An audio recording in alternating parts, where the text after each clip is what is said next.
자, 2014학년도 대입을 준비하는 우리 고3 학생들, 거의 대부분의 학생들이 방학을 맞이해서 좀 쉬고 있을 텐데, 오늘은 조금 이른 감이 없지 않아 있는 것처럼 보이지만 학생부 종합전형의 면접 특강을 한번 해보도록 하겠습니다.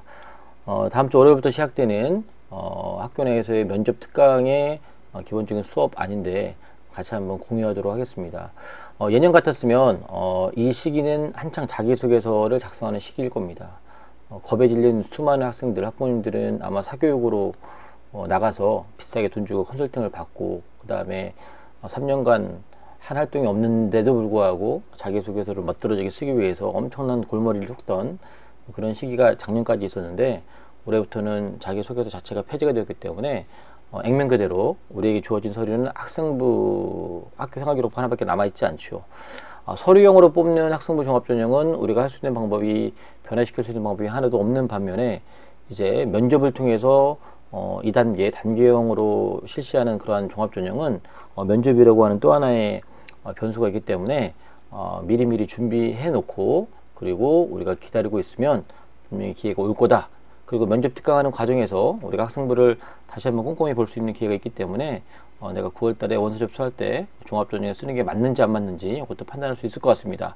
오늘의 주제, 미리미리 준비하는 것이 답이다. 우리 학생부 종합전형 면접 특강 시작하도록 하겠습니다.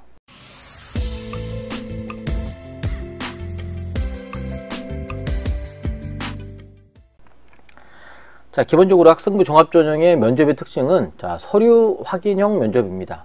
제출 서류를 확인하는데 올해부터 서류는 학교생활기록부 하나밖에 없는 거고요. 학생부 각 영역별 내용과 활동의 진정성을 확인하는 겁니다. 선생님들이 좋은 게 좋은 거라고 그냥 너무 많은 포장을 하거나, 어떤 경우는 했는지 안 했는지 확인도 안 된 상태에서 기록하는 경우가 간혹 있을 수 있는데, 맞는지 안 맞는지를 확인하는 그 과정이라고 보시면 되고요. 활동의 진위 여부 확인의 과정입니다. 실제 활동을 했으면 그 경험에 대해서 사정관이 물어보고, 그런 질문과 답변하는 과정에서 학생이 그 전공에 맞는 역량을 얼마큼 갖고 있는지 확인하려고 하는 겁니다. 대부분 10분 내외로 이루어져 있고 5개에서 7개의 문항에다가 꼬리 질문을 한다고 하죠. 이어서 그 후속 질문들을 계속 하게 되어 있는 구조입니다. 그래서 학생의 역할, 그리고 활동의 과정에서 어떻게 진행했는지, 그리고 디테일한 세부 내용들을 물어보고, 또 거기에 대해서 답변하는 것들을 보는 절차가 바로 면접의 과정인데, 대부분 다수의 면접관, 2명이나 3명 정도의 면접관이 한 명의 지원자와 함께하는 다대일 고사가 거의 대부분 우리 학생부 종합전형의 면접형의 면접 형태입니다. 서류에 허위사실을 인정하는 면접 사례가 뭐냐면, 그러니까 창체에 뭐 동아리 활동에 또는 진로 활동에 또는 독서 활동에 어떤 내용이 있다. 그래서 거기 질문했더니 뭐 기억이 나지 않는다. 뭐 이런 식으로 답하면 이 서류는 거짓말입니다라고 확인해주는 꼴이 되기 때문에 이거는 되게 안 좋은 사례가 되고요. 때로는 그러니까 면접을 준비하는 과정에서 생기부에 적혀 있는 것만 딸딸딸 외워서 갔습니다. 구체적인 어떤 경험들에 대해 얘기해달라고 그랬더니 저는 무슨 활동을 했습니다. 무슨 활동을 했습니다. 이렇게만 얘기해버리면 이 또한 실제로 했다고 믿기가 어려운, 진위 판단에서 사실이 아님이 판정되는 그런 경우가 되는 거고요. 그 다음에 구체적인 질문을 하죠. 책을 읽었으면 그 책에서 무엇을 배우고 느끼고 그 어떤 일이 있었는지 물어보는데, 답변을 못하는 경우는 이게 하지도 않고 적혔구나, 이렇게, 또는 너무 많은 포장이 됐구나, 이렇게 생각을 하게 되는 거죠. 자, 그리고 지금은 대입제도 공정성 강화 방안의 일환으로 블라인드 면접을 실시합니다. 그러니까 평가에서 편견을 유발할 수 있는, 그죠? 부모의 사회적인 지위나 위치 때문에 이익이나 불이익을 받게 되는 이런 일들을 제거하는 거기 때문에, 일단 기본적으로 이름, 수험번호, 출신 학교, 그 다음에 옛날에 참 교복 입고 많이 가라 그랬는데 지금은 교복이나 그 학교를 상징할 수 있는 옷이나 명찰을 절대 착용하면 안 됩니다. 뭐 그냥 입고 가서 벗으면 되지, 이렇게 간단하게 할 게 아니라 감점을 받거나 불합격하는 사례도 발생할 수 있기 때문에, 그 다음에 자신의 성명이나 출신 고기를 활용해서 만든 활동들이 있죠. 각 학교마다, 저희 학교도 이제 9월달에 축제를 하는데 학교의 이름과 연관되는 어떤 축제나 또는 어떤 프로그램들 많이 했죠. 그런 거 얘기하면 안 되고요. 그 다음에 부모 친인척의 실명이나 사회 경제적 지위를 나타내는 직업, 뭐 아버지가 의사다, 뭐 엄마가 뭐 변호사다, 뭐 이런 식으로 또 나타내면 안 됩니다. 그리고 면접 대기실에서도 신분 확인한 다음에 그 수험번호를 가져가는 게 아니라 가번호, 가짜 번호를 부여해서 거기에 맞춰서 진행합니다. 위반하게 되면 불합격시키는 학교도 있고요. 감점하는 학교도 있습니다. 잘 판단하셔야 되고요. 이런 거죠. 안녕하세요. 저는 뭐 태성고등학교의 누구누구입니다. 이렇게 말하면 감점되거나 불합격 처리된다는 거예요. 제가 다니는 태성고등학교에서는 뭐 태성 댄스팀을 적극 지원하고 있어서 제가 그 동아리에서 무슨 활동을 했다. 너무나 자연스럽게 얘기하지만 이런 것들이 바로 블라인드 평가의 위반 사례가 되는 겁니다. 어릴 때 의사이신 아버지의 영향으로 환자들에 대한 태도가 어쩌고 얘기하면 자연스럽게 아버지가 의사라는 걸 나타냄으로써 본인의 사회적인 지위나 이런 것들을 강조하게 되는 거고요. 뭐 아버지가 대법관으로 근무하셔서 이렇게 얘기하면 되게 빵빵한 집안이구나 나타내게 되는 거죠. 뭐 큰아버지가 삼성전자에 다니는데 반도체에 대한 얘기를 많이 듣고, 예전에는 이런 것들이 자연스러웠는데 지금은 이게 아까도 말씀드렸지만 그 사람의 사회 경제적인 지위를 나타내기 때문에 블라인드 평가에 위반이 됩니다. 요거는 말을 잘하고 못하고를 떠나서 이렇게 하게 되면 불이익을 당한다는 얘기죠. 자, 그래서 서류 확인 면접 대비 방안이 뭐냐? 첫 번째로 대학에서의 평가 항목 및 세부 평가 요소를 파악하셔야 됩니다. 나를 뽑아주는 대학에서 어떻게 나를 평가하는지를 알아야 되지 않겠습니까? 두 번째는 학교 생활기록부의 내용을 완벽하게 숙지해야 됩니다. 그 학교 생활기록부에 적혀 있는 게 내가 3년간 학교에서 했던 활동에 대한 기록이기 때문에 내가 정확하게 어떤 활동을 했고 그 활동하는 과정에서 어떤 역할을 했고 그런 다음에 무엇을 배웠고 이런 것들에 대해서 얘기를 해야 되는데, 물론 2, 3년 지내서 가물가물한 활동도 분명히 있을 수 있겠지만 가끔씩 허위 사실이거나 또는 과장된 사실이라고 오해받을 수 있는 일도 있기 때문에 생기부 내용을 숙지해야 되는 거고요. 그 다음에 숙지하라 그랬더니 적혀있는 그 내용만 주구장창 무슨 학교 폭력 교육을 받았다, 무슨 보고서를 냈다, 이런 얘기만 얘기하는 겁니다. 보고서를 쓰는데 어떤 보고서를 썼냐, 쓰는 과정에서 어떤 일을 겪었냐에 대해 질문을 하게 되면 그 답변을 못하고 저는 어떤 보고서를 썼습니다라고 이렇게만 얘기하면 또 안 되는 거죠. 그렇기 때문에 학생은 각 항목에 대해서 사전 분석을 하셔야 돼요. 그리고 외우셔야죠. 그런 다음에 이걸 토대로 해서 이제 예상 질문을 한번 만들어 보는 겁니다. 그러와서 이제는 시험 볼 때까지 계속 연습을 하다가 보통 10월달 정도에 우리 원서 접수하고 1차 집필 끝나고 나서 10월달 정도에서 이제 최종 연습들을 많이 하죠. 대부분 수능 이후에 학종 그 면접 보는 경우가 많이 있기 때문에 꾸준히 하는 거에 중요한 거지, 지금 하고 끝도 아니고 지금부터 수능 공부처럼 할 것도 아니고, 일단은 큰 틀을 머리에 가져둔 다음에 평상시에 계속 연습하다가 실전 환경을 많이 맞춰서 하면 됩니다. 저도 10월 달에 다른 학교로 면접 컨설팅 많이 나가는데 면접 준비가 하나도 되지 않은 상태에서 실전 면접을 하면 되게 시간이 아깝습니다. 가장 흔한 쉬운 질문에 답변도 못하는 아이들을 데리고 10분, 20분 동안 면접을 한번 해보면 정말 시간도 아까워요. 그래서 보통 10월 달에 10월 중순에 우리가 실전 면접을 한다고 전제하면 그 전까지 계속 연습을 하고 있는 게 좋습니다. 자, 면접의 기본 평가 내용이 뭐냐면 지원자의 특성, 쉽게 말해서 내가 어느 대학에 지원하면 나에 대한 특성을 알려줘야 됩니다. 좀 더 구체적으로 얘기하면 그 희망하는 대학, 지원하는 대학에 지원하는 학과에 내가 어울린다라고, 내가 적합하다라는 걸 나의 특성에 대해서 정확히 어필해야 되는 거고요. 그런 것들이 마찬가지로 지원 동기 및 학업 의지에 고스란히 드러나야 됩니다. 어떤 형태로 하느냐, 보통 가장 노멀한 질문 내용이 자기소개 한번 해봐라. 지원 동기에 대해서 물어보죠. 우리 학과에 지원한 동기가 뭐냐, 입학한 다음에 어떤 계획이 있느냐, 1학년 때부터 4학년 때까지 커리큘럼을 그대로 외워가지고 말하는 그 수준이 아니라 이 학교가 다른 학교하고 차별되는 어떤 커리큘럼이 있어서 어떤 진로를 뒷받침할 수 있는 그런 프로그램들이 있어서 이 학교를 지원했는지에 대해서 얘기를 해주면 그만큼 학교에 대한 충성도가 보이는 거고요. 또한 자신의 장단점을 물어봄으로써 아까 말했지만 특성, 근데 단순하게 장단점이 아니라 이 대학과 이 학과에 어울리는 장단점을 얘기해야 되는 거고, 특히 단점 같은 경우는 극복했던 어떤 사례나 또한 그 극복으로 인해서 변화된 모습들을 어필하는 게 좋고요.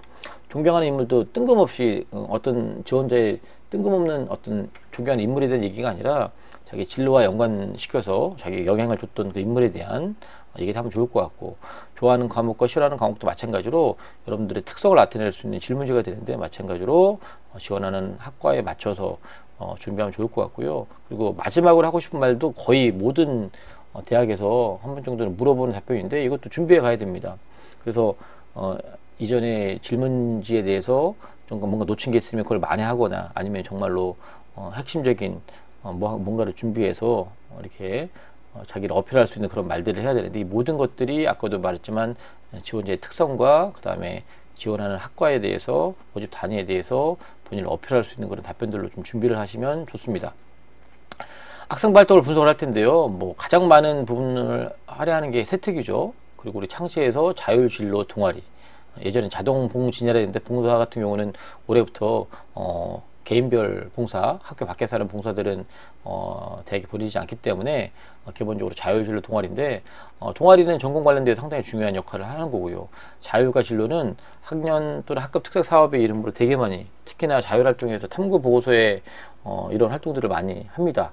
저도 3년 동안 학년부장 하면서 이 자율활동을 통해서 탐구 보고서를 매년마다 쓰도록 했는데, 나름대로 경쟁력을 갖출 수 있다라고 이렇게 좀 생각을 하고요.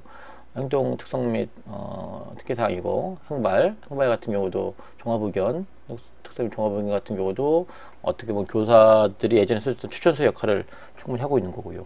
독서는, 독서 목록 자체는 대학에 보내지지 않지만 이런 활동들, 창체화 활동이나 우리 교과에서 세분 및 특기사항에 독서가 연관돼서 들어가는 경우가 있기 때문에 확실하게 여러분들 인지하고 있어야 되고요. 그리고 중요한 건 각 면접, 그러니까 학생부 종합전형이기 때문에 일단 서류를 통과해야 됩니다. 일단 서류를 통과해야 되는데, 거기도 평가 요소가 있지만 이 면접에서 분명히 평가 요소가 있습니다. 뭐 학업 역량이니, 진로 역량이니, 공동체 역량이니, 뭐 또는 뭐 예전처럼 전공 적합성이니, 발전 가능성이 이렇게 있는데 보셔야 되고요. 그리고 중요한 건 모든 그 에피소드, 어떤 활동에 대한 답을 할 때 동기 과정 결과, 그 다음에 그 이후에 어떤 변화에 대해서 얘기를 좀 할 필요가 있습니다. 활동했으면 활동을 하게 된 이유와 계기가 들어가야 되는데, 아까 금방 말했지만 자율활동 시간에 탐구보고서 활동을 했는데 왜 하게 됐냐, 하라니까 했죠. 아이들 입장에서. 하지만 그렇게 답하면 안 되잖아요. 그죠? 여러분들이 조금이라도 지적 호기심을 유발했던 그런 일들에 대해서 언급을 해줘야 됩니다. 뭐가 궁금해서, 뭐가 알고 싶어서, 뭐 이런 식의 과정 속에서는 여러분들 역할, 그죠? 그리고 실제 그 하는 과정에서 여러분들 배웠던 어떤 지식이나 어떤 이론들, 이런 것들을 언급해 줘야 되고요.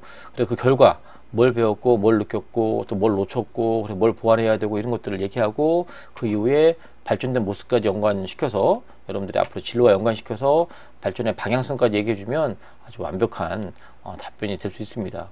10분 전후이기 때문에, 아까도 말했지만 5개에서 7개 밖에 안 되는 질문이기 때문에 여러분들이 보여줄 수 있는 모든 건 다 보여줘야 되는데, 이런 프레임 안에서 보여주면 참 좋습니다. 면접 핵심 팁을 굳이 말하자면, 면접은 말하기 평가가 아니라는 거예요. 무슨 말이냐, 말 잘하는 사람이 좋은 게 아니다. 물론 말 잘하면 좋은데 컨텐츠 내용은 없는 상태에서 말빨로 되는 게 아니라는 거죠. 역량평가입니다. 그 지원하는 학과 모집 단위에 해당하는 역량이 있는지를 보여주는 건데, 물론 역량도 있고 말도 잘하면 좋죠. 그리고 대부분의 그 평가 요소에 의사소통 능력도 일정 부분 있습니다. 하지만 그게 전부가 아니고, 또 그게 핵심이 아니라는 거예요. 역량을 보여주라는 거죠. 화학공학과에 가려고 하는 학생이 말만 번들하게 잘한다고 되는 게 아니라 화학공학도로서 필요한 자질이 있음을 보여주면 된다는 거죠. 그리고 면접관이 질문하면 질문의 의도를 파악해야 됩니다. 뭔가를 물어봤는데 질문에 대한 핵심을 못 잡고 엉뚱한 소리만 해버리면 주어진 시간이 너무 아까운 거잖아요. 그죠? 그리고 간결하고 구체적으로 답변하셔야 됩니다. 간결해야 돼요. 그죠? 질문 하나에 막 5분씩 7분씩 답변해버리면 지루한 것도 지루한 거지만, 여러분들 위해서 20분 30분 동안 기다려주지 않습니다. 여러분들이 답변이 길어지면 그만큼 질문이 줄어들게 되고, 질문이 줄어들면 좋은 게 아니라 여러분들에 대해서 어필할 시간이 줄어들기 때문에 짧게 하되 간결하게 하되 구체적으로 하셔야 되고요. 그렇기 때문에 가급적이 아니라 두 갈식으로 말하는 연습을 하셔야 됩니다. 질문에 두 갈식으로 말씀하셔야 되고, 사례 기반에서 답변하면 되게 좋습니다. 그죠? 어떤 사례에 대해서 아까 진위 확인의 면접의 핵심이 진위 확인이라 그랬기 때문에, 실제로 경험을 얘기하면 사실 이미 증명이 되잖아요. 그리고 너무 단답식으로 짧게 답하는 경우가 있습니다. 특히 우리 남학생들은 너무 짧아요. 그죠? 사실도 사실이 아닌 것처럼 말은 아주 유별난 재능 갖고 있는 우리 남학생들인데, 짧게 너무 하지 마시고, 그 다음에 비언어적인 거, 시선 어디를 쳐다봐야 되는지, 자세 어떻게 해야 되는지, 몸짓이나 표정, 이런 것들, 이게 핵심은 아니지만 이런 것들도 해야 되고, 그리고 중요한 건 자신감이 있어야 됩니다. 우리 여학생들은 간혹 너무 떨려서, 또 너무 저기 앞에 앉아있는 사정관들이나 교수님들이 너무 절대적인 평가자는 느낌이 들어서 막 울기도 하고 또 되게 이렇게 당혹스러운 모습을 보여주는데 그 모든 것들이 자신감이 없어 보인다고 하는 단점이 있습니다. 그래서 일단 자신감 갖는 게 중요하고요. 그리고 이제 어떻게 보면 커다란 수업 커리큘럼 안에 있는 건데 첫 번째 파트로는 희망하는 지원하는 대학과 전공에 대해서 일단 이해를 해야 돼요. 모집 요강을 좀 제발 여러분 부탁인데 모집 요강 제발 좀 꼼꼼히 한번 읽어보시고, 그다음 종합이기 때문에 전공 안내서나 또는 학생부 종합 전형 가이드북 같은 거 한번 꼼꼼히 보셔서 그 대학 학과에서 무엇을 원하는지 보셔야 되고요. 또한 그 학과 관련해서 최근 트렌드, 최신 뉴스가 뭐가 있는지 좀 살펴보시면 좋을 것 같고요. 두 번째로 나를 분석해야죠. 나에 대해서 학교 생활 기록부에 뭐가 적혀 있는지, 그죠? 그래서 그걸 통해서 예시 문항을 만들어서 예상 문제까지 만들어 보는 거. 그리고 마지막으로는 연습해야죠. 말하기인데 말은 연습을 해야죠. 암만 서류로 잘 예상 문제를 만들어도 입으로 솔로 풀어내야 됩니다. 그리고 나서 마지막에 실전 연습에 이렇게 똑같이 해가지고 어느 다른 학교에 면접하는 장소를 보고 왔는데 교실에서 우리 흔히 하는 것처럼 한 2m 이내에 간격을 두고 책상 놓고 하면 됩니다. 그 상태에서 최대한 똑같은 환경으로 여러 번 실전 면접 기회를 가져보면 됩니다. 그러면 과연 이제 요런 그 면접을 필요로 하는 종합전형이 뭐가 있냐. 서울대 지역균형 있죠. 최저가 있는 유일한 전형이라고 보시면 되고요. 성대는 학과 모집하는 과 중에서 이런 사범 계열만 면접을 보고, 중앙대 이전에 다빈치형 인재 전형인데 3.5에서 뽑아서 2단계에서 면접 30%, 경희대, 외대, 시립대, 건대, 동대, 숙명여대 이렇게 돼 있는데, 여기에 빠져 있는 고려대, 연세대, 그리고 또 성균관대 계열 모집, 서강대, 한양대 이런 데는 다 면접이 없어요. 그리고 한편으로는 요 대학들을 교과로 쓰지 않고 왜 종합으로 쓰느냐. 교과 내신이 안 될 수도 있고 교과 체제를 못 맞춰서 그럴 수 있는 거죠. 그렇죠. 그러니까 일단은 면접을 준비하기 이전에 여러분들이 어느 대학에 어느 전형에 준비를 하는지, 면접 준비에 쎄 빠지게 했는데 그 대학은 면접을 보지 않아요. 그럼 되게 황당하잖아요. 또 여러분들 또 게다가 중요한 건 1단계에서 3배수, 서울권은 뭐 4배수 이렇게 이내에 많이 뽑는데 일단 뽑혀야 됩니다. 웬만한 잘 나가는 대학들은 경쟁률이 20대 1인데 일단 3배수는 들어가야 되는데 못 들어가면 면접 앞만 준비해봤자 써먹을 방법이 없기 때문에 1차적으로는 서류에 대한 판단도 잘 하셔야 됩니다. 그 다음에 뭐 서울권의 또 다른 대학들 보면 우리 국민대나 뭐 숭실대, 세종대 이런 대학들도 마찬가지입니다. 아까도 말씀드렸지만 교과로 갈 수 있는 대학들을 굳이 종합으로 가는 이유는 우리가 뭐 내신이 안 좋아서 갈 수도 있고 최저가 안 돼서 갈 수 있는 거고, 또 이제 항상 이제 그렇게 쓰지 말라고 했지만 일단 서류적인 강점이 있기 때문에 낮은 내신에도 불구하고 극복할 수 있다는 자신 있는 친구들이 쓰는 게 맞죠. 인천에도 이런 대학들이 있고요. 수도권 같은 경우는, 서울권 같은 경우는 면접이 30%, 40%가 많은데, 이제 경기권 중에서는 면접이 50%, 또 40% 있는 대학들이 있습니다. 그만큼 면접 비중이 높다는 얘기는 면접이 그만큼 절대적이라는 얘기죠. 면접에서 충분히 뒤집을 수 있는 개연성이 더 크다. 협성대 같은 경우는 면접이 70이나 됩니다. 자, 그리고 각 대학의 평가 요소, 뭐 경희대 같은 경우는 면접에서 인성과 전공력 합서를 보는데 5대5로 보고 요런 개념을 본다. 중앙대는 학업 준비도, 서류 신뢰도, 인성 및 의사소통 능력, 그래서 요런 내용들. 그러니까 이게 선생님이 몇 개 정리하긴 했지만 여러분들이 직접 실제로 여러분들이 희망하는 대학을 좀 정리해서 어떻게 나를 평가하고 있는지 알아야 됩니다. 그리고 이제 생활기록부를 통해서 이제 면접에 대한 준비를 하셔야 되는데, 이게 생활기록부가 결국 여러분입니다. 그러니까 여러분들의 그에 대해서 적혀 있는 그 생활기록부 내용을 가지고 예상 질문을 만들어 보는 거예요. 여기까지 할 겁니다. 그래서 이런 과정들을 거치고 난 다음에, 그 다음에 실제로 우리가 직접 써보고, 가장 중요한 세특, 독서, 행배까지 다 본 다음에, 그 다음에 우리는 이제 이렇게 각 그 평가 요소마다 문제도 한번 뽑아보고, 이게 예시입니다. 각자 말했던 예시인데 이렇게 한번 뽑아보고, 중요한 건 말을 해야죠.